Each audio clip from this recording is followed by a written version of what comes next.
Hello everyone, my name is C. Ankit Agarwal and you are watching me on your YouTube channel TechG। आखिर वो दिन आ ही गया जब GST DRC 01B government ने introduce कर ही दिया। This GST DRC 01B is not a return by the way and is initiated in order to support the new rule introduced by the GST Council in its 48 GST meeting in which they introduce a new rule 88C। तो इस video में हम सबसे पहले देखेंगे how to open GST DRC 01B और उसके बाद हम पूरे रूल 88C को डिस्कस करेंगे along with the format of GST DRC 01B practically. तो वीडियो को अंत तक जरूर देखें, वीडियो काफी इंटरेस्टिंग होने वाली है और हाँ, चैनल को लाइक और सब्सक्राइब करना ना भूलें। तो शुरू करते हैं। सबसे पहले हम लोग देखते हैं वो एडवाइजरी जो इशू हुई है 29 जून 2023 को, जिसमें लिखा है online compliances pertaining to liability या differences appearing in GSTR 1 and 3B। जिसमें सबसे पहले आता है पॉइंट नंबर 1, जिसमें लिखा है it is inform that GSTN has developed a functionality to enable the taxpayer to explain the differences in GSTR 1 and 3B return online as directed by the GST Council. This feature is now live on the GST portal. यानी कि अगर GSTR 1 और 3B के बीच में कोई difference arise होता है तो उसका क्या रीजन है, असेसी अब GST पोर्टल को ऑनलाइन दे सकता है। Point number 2, the functionality compares the liability declared in GSTR 1 with the liability paid in GSTR 3B for each return period। यानी कि जो ये न्यू फंक्शनैलिटी है DRC 01B वो हर रिटर्न पीरियड को कंपेयर करेगी कि कोई GSTR 1 और 3B के बीच में डिफरेंस तो नहीं है।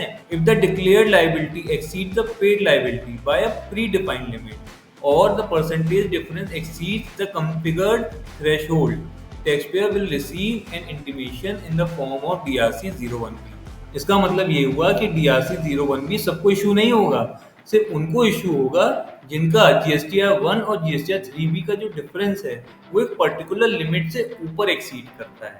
फिर आता है point number 3, upon receiving N intimation the taxpayer must file a reply in form DRC 01B part B। यानी जब आपको ये इंटीमेशन आएगा तो आपको 7 डेज के अंदर इसका रिप्लाई पार्ट बी फॉर्म में देना है by providing clarification through reason in automated drop down. यानी कि उन्होंने आपको खूब सारे रीजन दे रखे हैं, उनमें से आपको कोई ना कोई एक सेलेक्ट करना है।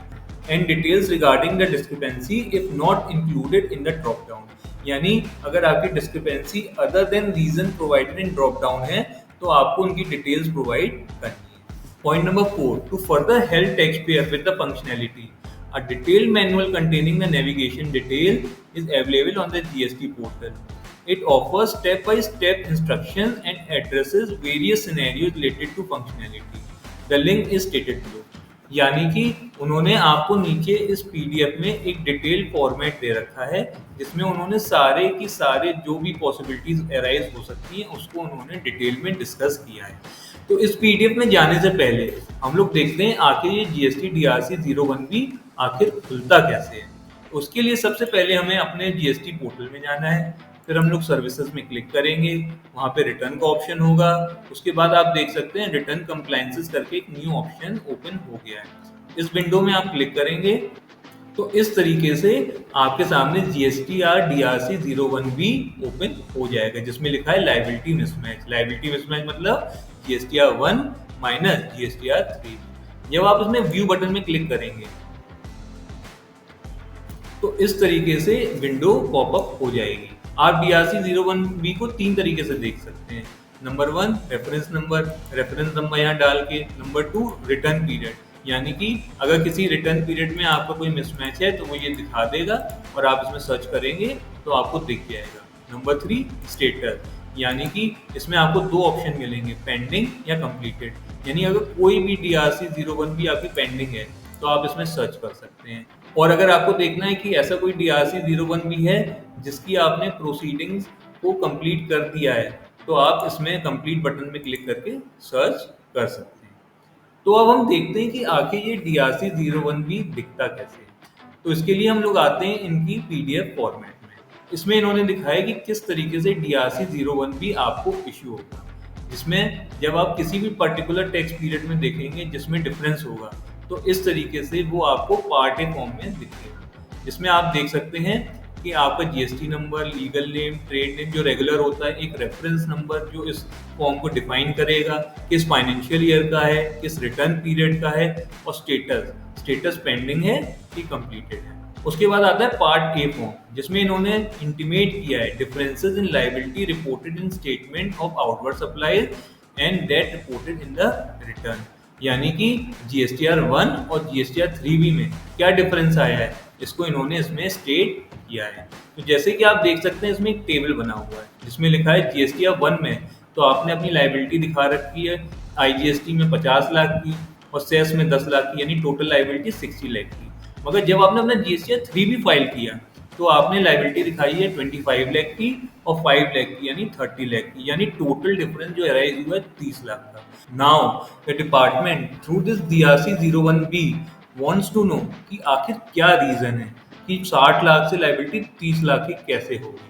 तो इसके दो रीजन हो सकते हैं, या तो असेसी ने इंटेंशनली फ्रॉड करने की कोशिश की है और अपना आईटीसी अपने सप्लायर्स को पास करने के लिए उसने मिस रिपोर्टिंग कर दी है, और दूसरा रीजन जो हो सकता है वो ये कि क्लैरिकल मिस्टेक है, ताकि गेहूं के साथ घुन ना पिसे, इसलिए डिपार्टमेंट ने DRC 01B इंट्रोड्यूस किया है।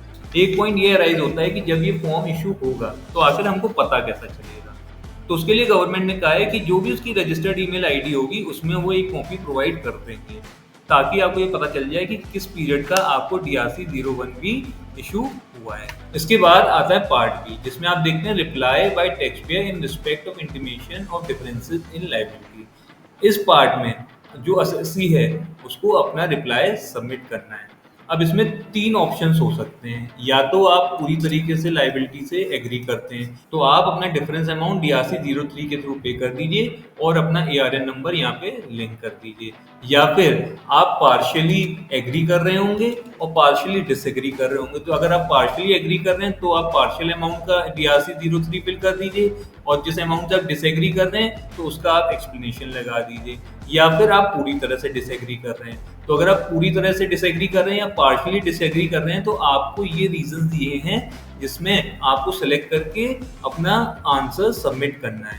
तो रीजन क्या है देख लेते हैं। पहला रीजन है excess liability paid in earlier tax period in form GSTR 3B, यानी हमने पहले पे कर दिया था, या फिर form GSTR 1 filed with incorrect detail, यानी आपने कोई क्लरिकल एरर किया तो उसको समझा दीजिए, या फिर some transaction of earlier tax period which could not be reported, यानी कि कोई पुराने ट्रांजैक्शन है वो आपने इस बार रिपोर्ट कर दिए हैं जिसकी वजह से डिफरेंस आ रहा है, या फिर mistake in reporting of advances receive and adjusted against invoice, यानी कि आपने कोई एडवांस रिसीव किया हो उसके अगेंस्ट में आपने इनवॉइस इशू किया हो और एडजस्टमेंट लेने में कोई आपने मिस्टेक कर दी हो, या फिर एनी अदर रीजन, जो कि आपका 5th पॉइंट है। उसके बाद आप इस फॉर्म को सेव करके सबमिट कर सकते हैं। Now one more question is कि क्या टाइम पीरियड है कि जिसके विद इन हमको इसका रिप्लाई देना है। तो आंसर इज आपको 7 दिन के अंदर इसका रिप्लाई दे देना है, और अगर आप 7 दिन के अंदर इसका रिप्लाई नहीं देते हैं तो असेसिंग ऑफिसर मान लेगा कि जो ये डिफरेंस है वो सही है और आपके अगेंस्ट रिकवरी प्रोसीडिंग इनिशिएट कर देगा अंडर सेक्शन 79, यानी कि ना तो वो कोई आपको शो कॉज इशू करेगा, सीधे आपके ऊपर रिकवरी प्रोसीडिंग्स को इनिशिएट कर देगा। एक और इम्पोर्टेंट क्वेश्चन जो अराइज होता है कि अगर आपको DRC 01B इशू हो जाता है और आप उसका कोई रिप्लाई नहीं देते हैं, या फिर अगर आप कोई अनसेटिस्फैक्ट्री रिप्लाई देते हैं, तो क्या आप अपना फ्यूचर का GSTR 1 फाइल कर सकते हैं। तो इसका आंसर है कि अगर आप कोई रिप्लाई सबमिट कर देते हैं, चाहे वो सेटिस्फैक्ट्री हो या अनसेटिस्फैक्ट्री हो, तो आप अपने फ्यूचर पीरियड का GSTR 1 इशू कर सकते हैं। मगर अगर आप कोई भी रिप्लाई सबमिट नहीं करते और DRC 01B को इग्नोर करते हैं, तो आप अपने फ्यूचर पीरियड के GSTR 1 को फाइल नहीं कर सकते। ये था पूरा प्रोसीजर DRC 01B का। मैं उम्मीद करता हूँ आपको ये वीडियो पसंद आई होगी। इस वीडियो को ज़्यादा से ज़्यादा शेयर करें ताकि आपके फ्रेंड्स की मदद हो सके, और हाँ, चैनल को लाइक और सब्सक्राइब करना ना भूलें। मैं फिर मिलूंगा एक और नई वीडियो के साथ। Till then, thank you and stay